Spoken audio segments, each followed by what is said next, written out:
In this course, I will explain rib stitch from the aspect of mechanism and structure. Let's not only learn the procedure, but aim for an essential understanding. Rib stitch is a knitting method in which the knit and purl stitches are repeated alternately. There are two types, 1x1 rib and 2x2 rib. Let's check the knit and purl here. These two are the most basic stitches of knitting. Pulling the yarn toward you will make a knit stitch, and pulling the yarn away will make a purl stitch. The point to note is that the knit and purl stitches are structurally the same. Turn the knit to make the purl, and turn the purl to make the knit. When flat knitting, the knitted fabric is turned every time the row changes, so you must be aware that the notation on the pattern may not match the stitches you see. At the row of knitting while looking at the wrong side, by knitting the purl from your own perspective, you can make it look like the knit when viewed from the front. Knitting in that way is stockinette. When viewed from the right side, only the knit stitches are lined up, and when viewed from the wrong side, the purl stitches are lined up. Let's return to ribbing based on the fact that the knit and purl stitches are integrated. The characteristic of ribbing is that it has greater elasticity than stockinette. First, let's check why the stockinette is elastic. Notice the thread flow in one row. The thread is zigzag. This structure creates elasticity. Next is rib stitch, the thread is flowing in a zigzag shape as well. So why is ribbing more elastic than stockinette? You can see the answer by removing the stitches from the needle. The knit and purl stitches are lined up in a zigzag pattern. In other words, in addition to the elasticity of the knit and purl stitches themselves, the stitches are arranged so that they can be folded to obtain even greater elasticity. As you can see from the fact that the stitches are folded, when knitting stockinette and ribbing with the same number of stitches, the width of the ribbing fabric is narrower. It is easy to knit rib stitch from stockinette. You just make knit and purl stitches alternately. However, it should be noted that the rib stitch spread horizontally. In the case of stockinette, the stitches are lined up in the horizontal direction and do not shift back and forth. On the other hand, in rib stitch, the knit and purl stitches are arranged alternately, and the force works as if the stitches try to overlap, so the stitches are stretched sideways. This does not look good, so when knitting rib stitch, you may use needles that are 2 steps thinner than the needles that knit stockinette.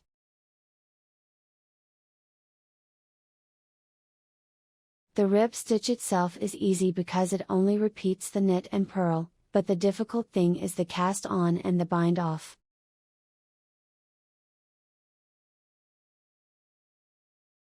Let's start with the cast-on. First, we will learn the basic structure by looking at the crochet chain provisional cast-on, and then I will explain the Longtail tubular cast-on as a more practical method. Let's develop from there and learn how to do the case of K2, P2 rib and circular knitting. Rather than memorizing each pattern separately, organizing them as technologies on one route will deepen your understanding. Let's take a look at the crochet chain provisional cast-on. Here is a model of ribbing fabric. The knit stitches are lined up on the front side, and the purl stitches can be seen in the back. If you turn it over, the knit is on the front and the purl is on the back. The fact that the knit stitches are on the outside and the purl stitches are on the inside when viewed from either side means that the same condition can be created by bending the stockinette fabric.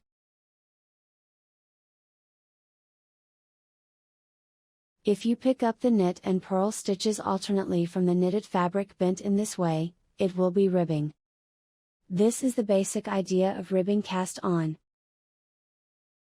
However, if you knit a stockinette normally, the stitches of foundation will not connect smoothly. Therefore, we use a provisional chain that can be unwound later.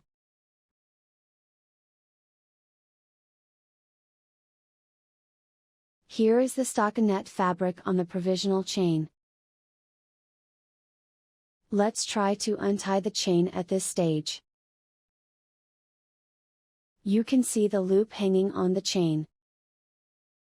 By the way, the loop hanging on the needle is called the needle loop, and the thread between the needle loops is called the sinker loop. It is the sinker loop that hangs on provisional chain.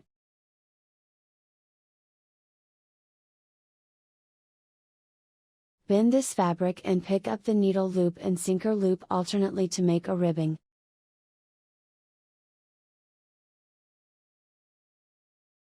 Let's actually knit the cast on of 1x1 rib in this way. At this stage, there is no problem if you can understand only the structure and principle. Regarding the procedure from here, it is enough if you can understand the general flow that it will be like this when actually knitting. First, crochet provisional chain. Make the number of stitches of the chain with a margin of about 1 stitch, and leave the thread end without pulling it out. This is to make it easier to unwind later. Pick up the back ridge of the chain and knit 3 rows.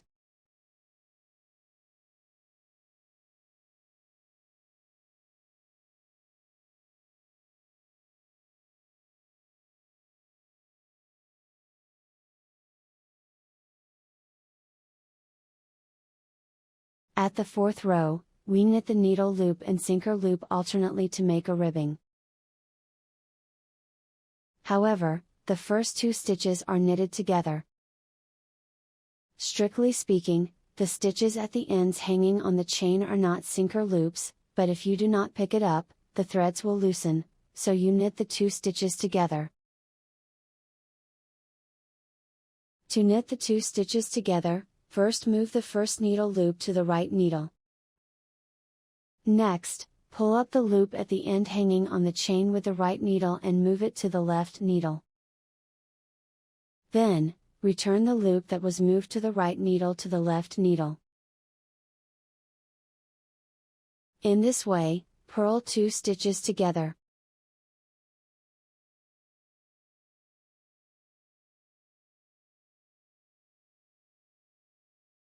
From here, we will knit the sinker loop and needle loop alternately.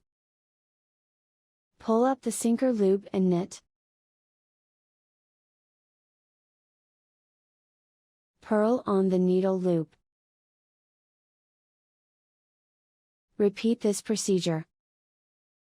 It's hard to tell what you're doing when you just ask, pull up and knit the thread hanging on the chain, but this is structurally knitting a sinker loop. After knitting to the end, untie the provisional chain to complete the cast on.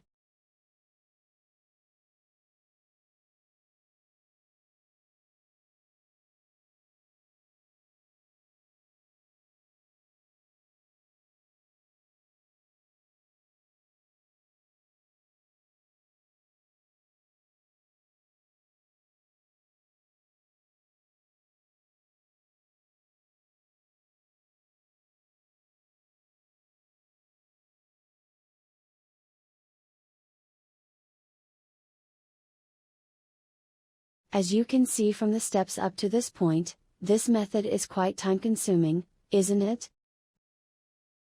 The hurdle is also high for beginners in that they need a crochet. Therefore, I will introduce a method that allows you to create this structure from the beginning without using a provisional chain.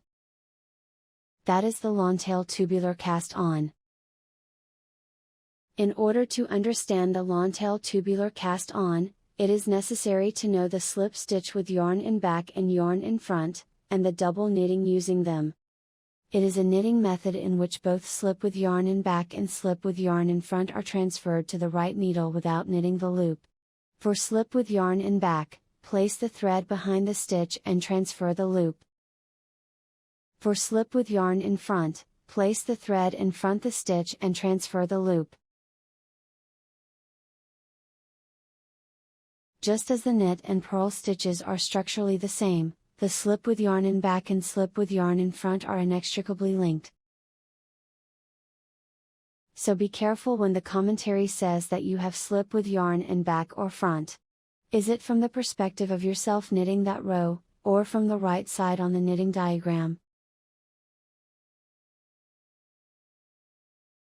Also, if there are slip stitch on the stitch, it looks like there are 2 stitches. However, in reality, it is only transferred without knitting, so the result is that the original stitches are extended to the height of 2 rows. Next, I will explain about double knitting that utilizes slip stitches. Here is the stockinette fabric. From here, repeat the steps of knit, slip with yarn in front, knit, and slip with yarn in front.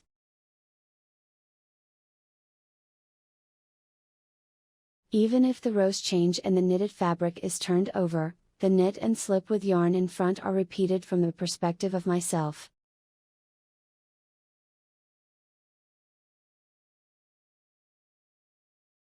Then I knit several rows. Now let's pull out the needle from the stitches. The knitted fabric is in the shape of a bag. Why does this happen when I just knit it back and forth with 2 needles? The point is the character of slip stitch, which is to skip without knitting. At the stage of 1 row knitting, half of the stitches are knitted, and the other half is left unknitted due to the slip. In the next row, the remaining stitches are knitted, and the stitches that were knitted earlier are skipped, resulting in the stitches forming a ring shape. In other words, double knitting is a knitting method that makes 1/2 turn in 1 row and 1 round in 2 rows. By the way, you can reverse this flow and knit repeatedly with slip with yarn in back, purl, slip with yarn in back, and purl. Since the knit and purl stitches, and the slip with yarn in back and slip with yarn in front are structurally the same, such inversion is possible. Now that you know the double knitting, proceed to the ribbon cast-on process. First, I will explain the most basic pattern, Longtail tubular cast-on for 1x1 rib, both ends are knit. First, secure a length that is about 3.5 times the width you want to knit, with a margin when you hold it in your hand. Then hang the thread so that the thread inside passes over your thumb and hold it in your hand. Place the needle on the thread and rotate the needle so that it passes under your thumb.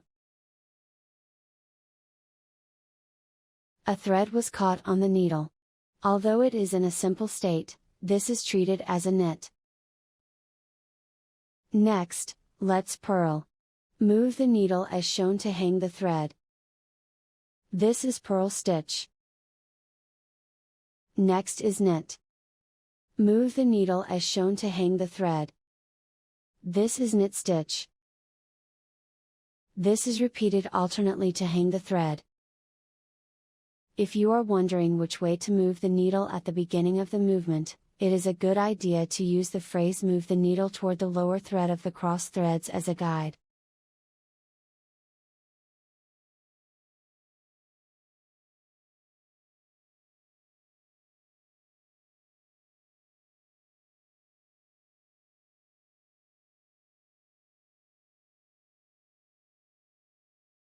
This time, I want to make both ends are knit, so I will make knit and finish.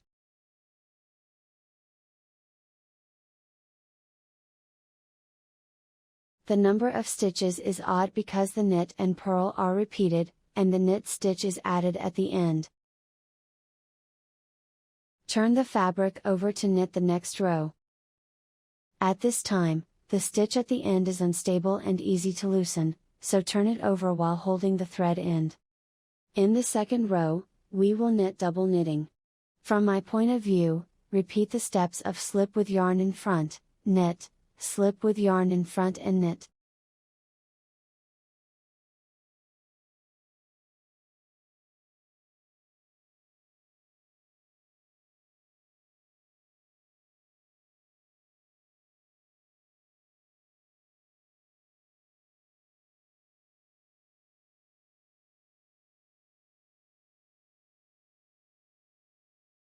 When the second row is finished knitting, it is in a state of being half rounded by double knitting.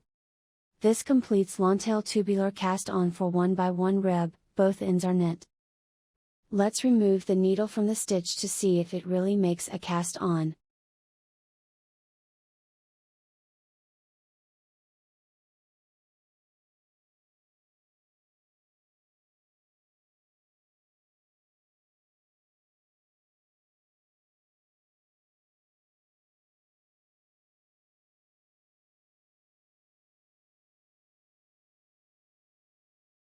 It has the same structure as crochet chain provisional cast-on.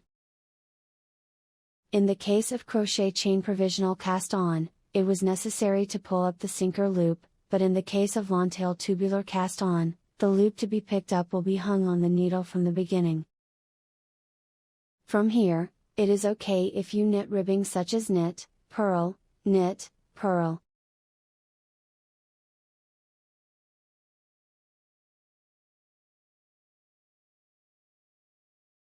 Well, now I started with knit, but you can also start with purl. When you start hanging the thread with purl, apply the needle from the other side of the thread and turn it around. This is purl stitch. From here onward, it is okay if you hang the knit, purl, knit, purl.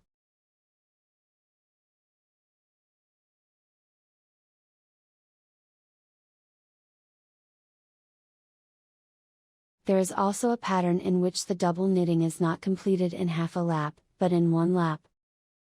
The advantage of making one lap of double knitting is that you can switch the front and back of the stitch at the end. Since the stitches are connected in the shape of a ring, you can change whether to treat it as a knit stitch or a purl stitch simply by changing the way the needle is inserted.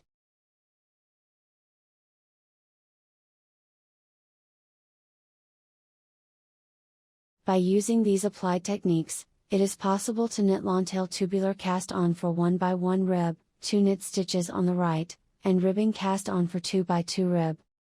First, I will explain Longtail tubular cast-on for 1x1 rib, 2 knit stitches on the right, 1 knit stitch on the left. In this case, the number of stitches will be an even number because 2 knit stitches and the knit and purl are repeated. The reason why such a knitted fabric is necessary in the first place is to use it as a binding allowance when joining the both ends. With this binding allowance, 1x1 rib will be connected neatly and continuously. If both ends are 1 knit stitch, purl will be continuous when connected.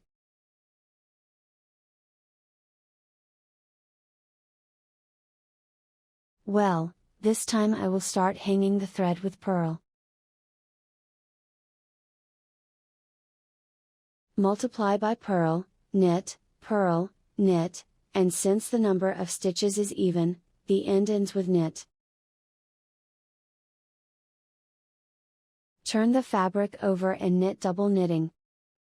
From my point of view, repeat the steps of slip with yarn in front, knit, slip with yarn in front and knit.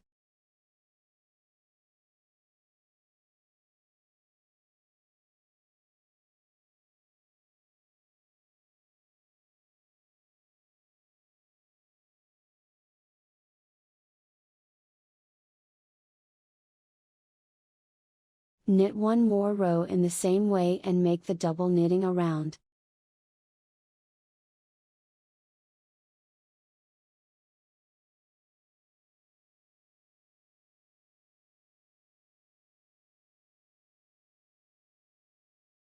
We will knit ribbing from the next row. Knitting with purl, knit, purl, knit, the last stitch is hanging on the needle as knit, but switch this to purl.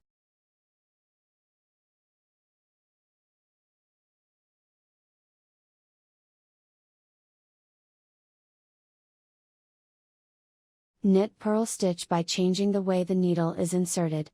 This means that you can easily switch between the knit and purl stitches at the end of the double knitting mentioned earlier.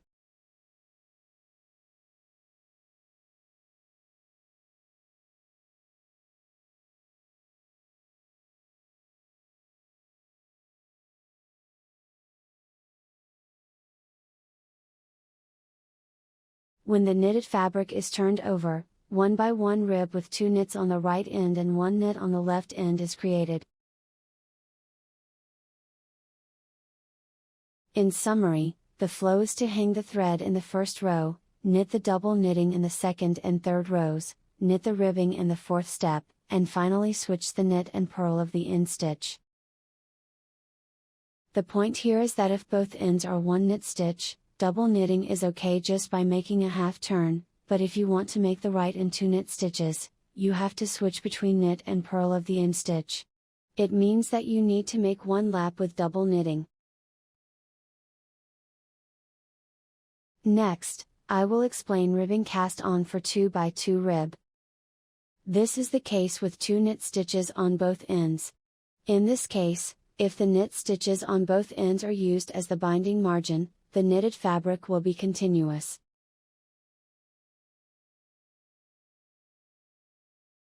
Since 2 stitches of knit are added to the repetition of 4 stitches of knit, knit, purl, purl, the number of stitches is a multiple of 4 plus 2. In addition, this cast-on can be said to be a modified version of the previous Longtail tubular cast-on for 1 by 1 rib, 2 knit stitches on the right, 1 knit stitch on the left. Let's see the state where we knit up to the third row and make a round of double knitting. In the case of 1 by 1 rib, the knit and purl were switched at the last stitch. In addition to that, if you change the order of the stitches in the middle, you can transform it 2 by 2 rib. Recall that in double knitting, the stitches were in the shape of a ring. Since the threads are not actually connected to the knit and purl stitches that are adjacent to each other on the needle, there is no problem even if the order of hooking on the needle is changed. Starting with purl stitch, a multiple of 4 plus 2 stitches is hung, and the double knitting is completed in the next 2 rows. From here, we will knit while changing the order so that the purl stitch, knit stitch, and knit stitch are as seen from ourselves. If you want to change the order, first take the knit stitch with the right needle, and then take the purl stitch with the right needle. If you return this 2 stitches to the left needle, the order will change.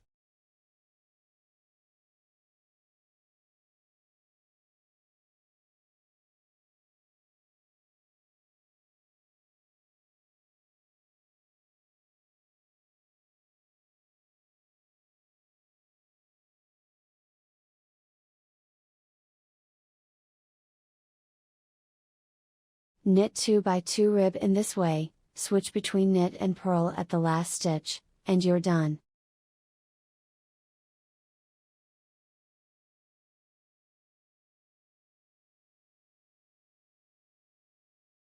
When the knitted fabric is turned over, 2 by 2 rib with 2 knits on the both ends is created.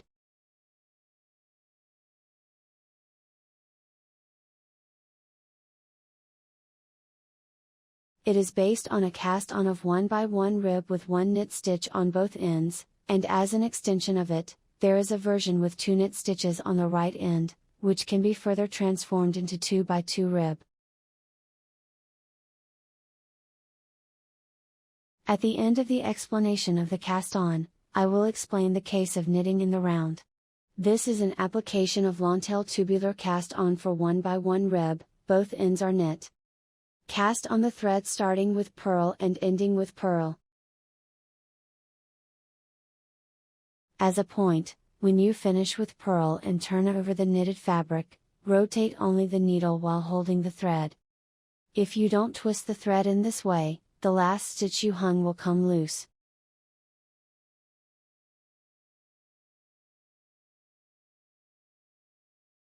In the next row, we will repeatedly knit the double knitting with slip with yarn in back, purl, slip with yarn in back, and purl as seen from ourselves.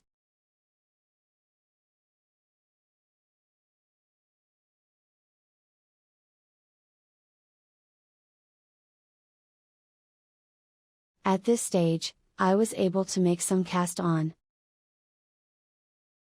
Divide this into double pointed needles or circular needles. Since the first stitch and the last stitch are knit, knit these 2 stitches together.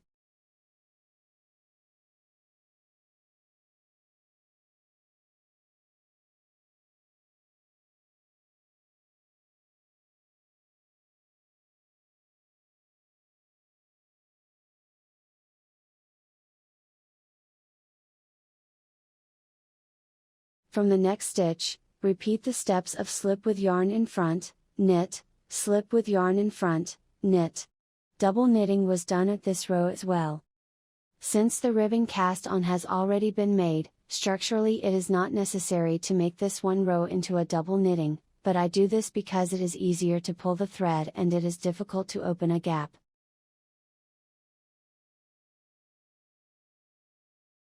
This completes ribbon cast on for 1x1 rib in the round. If you want to transform it into a 2x2 rib, change the order of the stitches in the next row. In this case, pick up the 2 stitches you want to replace together with the right needle. First take the purl with the left needle, and then move the knit to the left needle.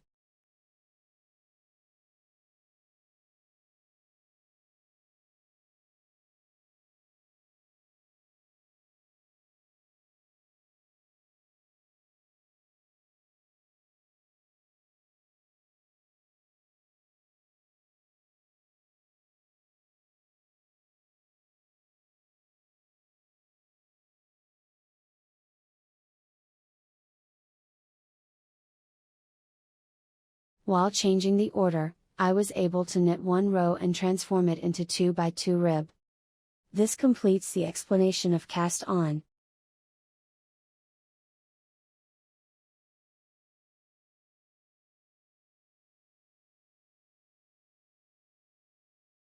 I will explain how to finish rib stitch tubular bind off.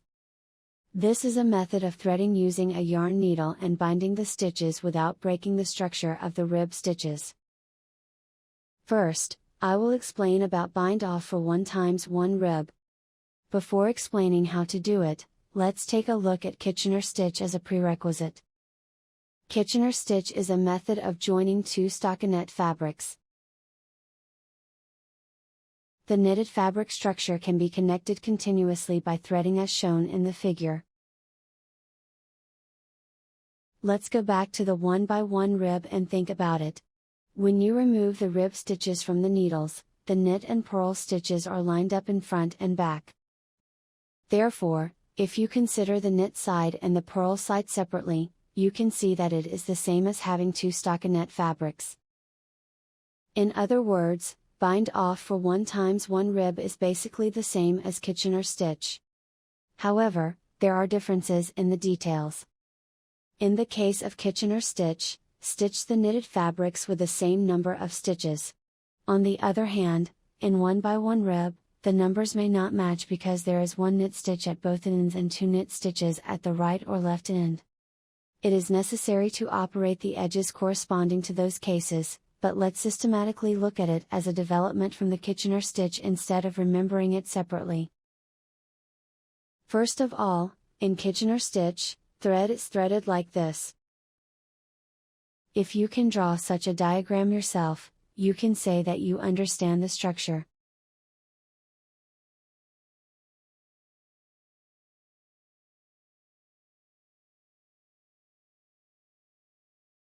Adding 1 knit to the Kitchener stitch diagram gives 1x1 rib, both ends are knit.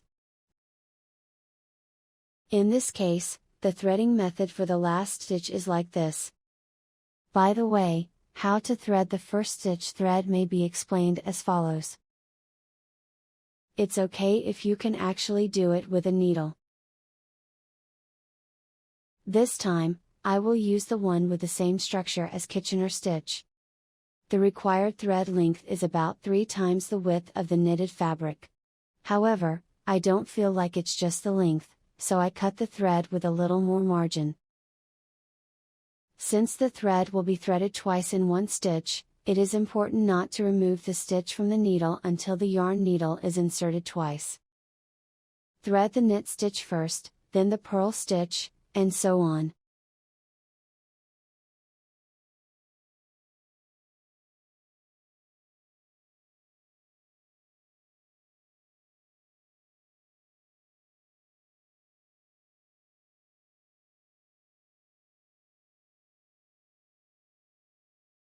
At this stage, the thread has been threaded only once, so I haven't removed it from the needle yet.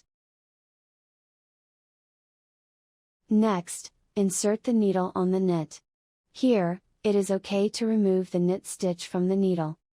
Skip the purl stitch and insert the yarn needle into the next knit stitch. Check the direction of inserting the yarn needle by looking at the figure.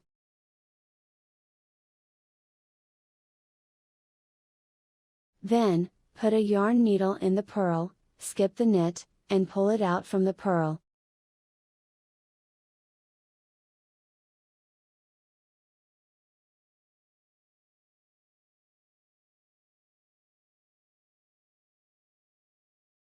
In this way, connecting the knit stitches and the purl stitches are repeated alternately.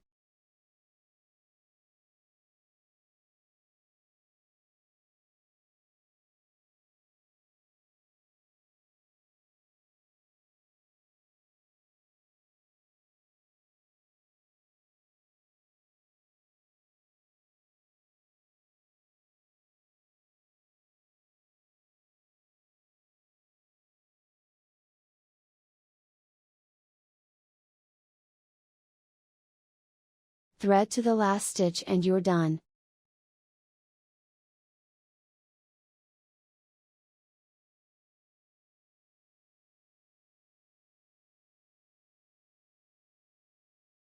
Seen from above, the threads appear to flow in a zigzag pattern. If you fold the Kitchener stitch in half, you can see that it has the same structure.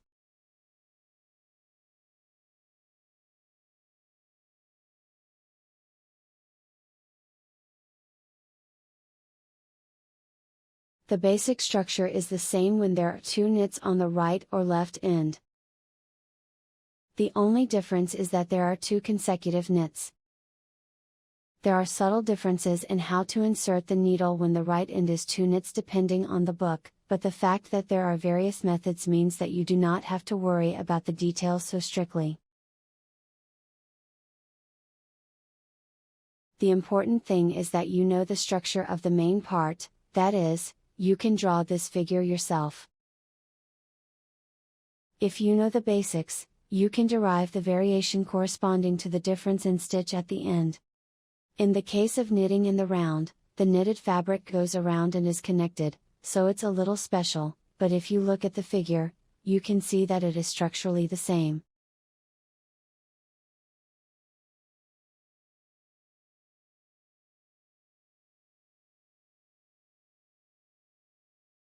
However, you have to insert the yarn needle again after going around the first two stitches. If you make a mark so that you do not get lost at that time, you can pass the needle smoothly.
First, I will explain about bind-off for 2x2 rib.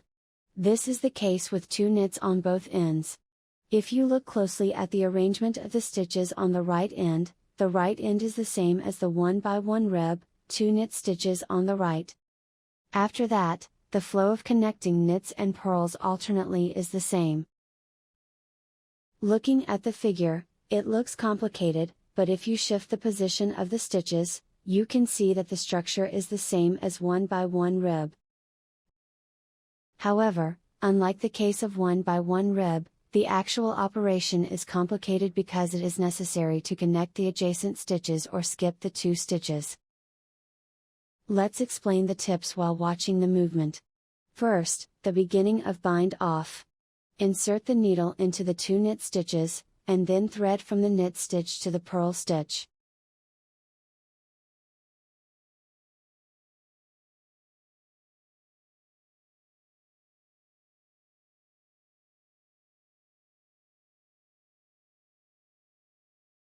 This is the same movement as when the 1x1 rib, 2 knit stitches on the right. From here, it will be the movement of 2x2 rib. The first 2 knits are connected by skipping the 2 purls in between.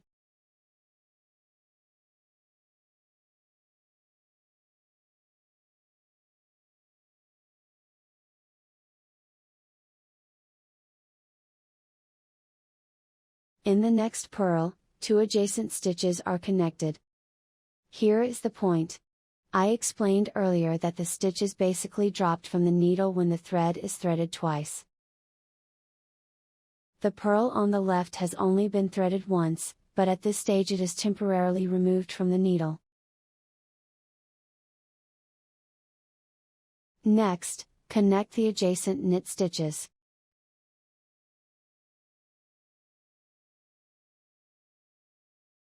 Here is another point. Before pulling the thread completely, put the purl you dropped back into the needle. This is because the thread has only been threaded once in this stitch, so the yarn needle is threaded again next time. The purl that has just been returned to the needle and the next purl that skips the knit are connected.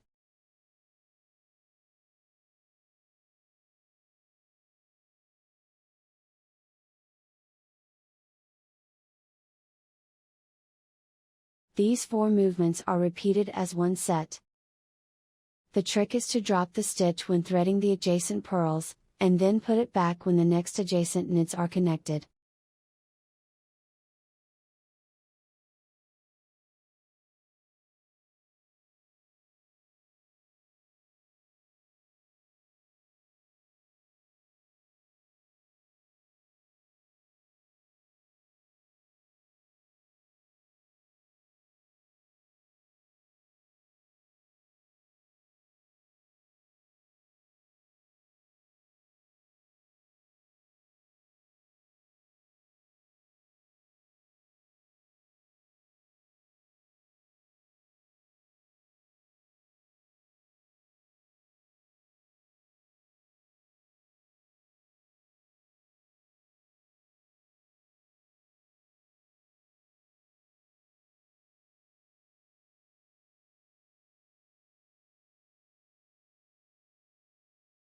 Finally, let's look at the case of knitting in the round. There are several variations on how to start binding, but the one that is structurally the cleanest is the pattern shown in the figure. The way the threads are connected is the same as in the case of flat knitting. However, as you can see by following the flow of the thread passes through the first knit stitch at the very end. So let's move the stitch to the needle on the right side. From here, the flow will be the same as for flat knitting. However, the second knit stitch and the third purl stitch will be threaded again when it goes around, so it is a good idea to mark something when you drop it from the needle.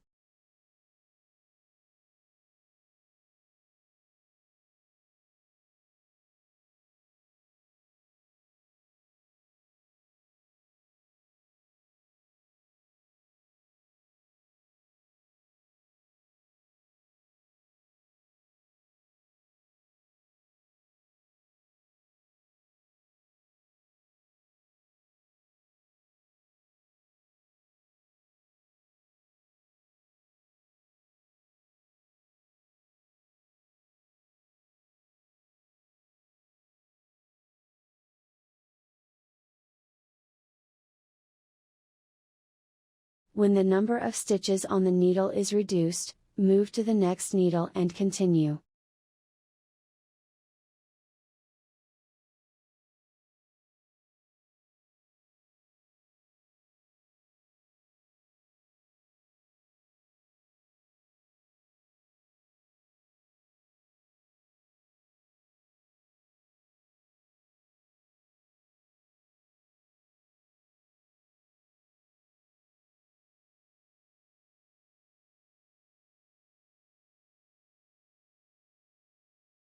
It is completed by threading the marked stitches.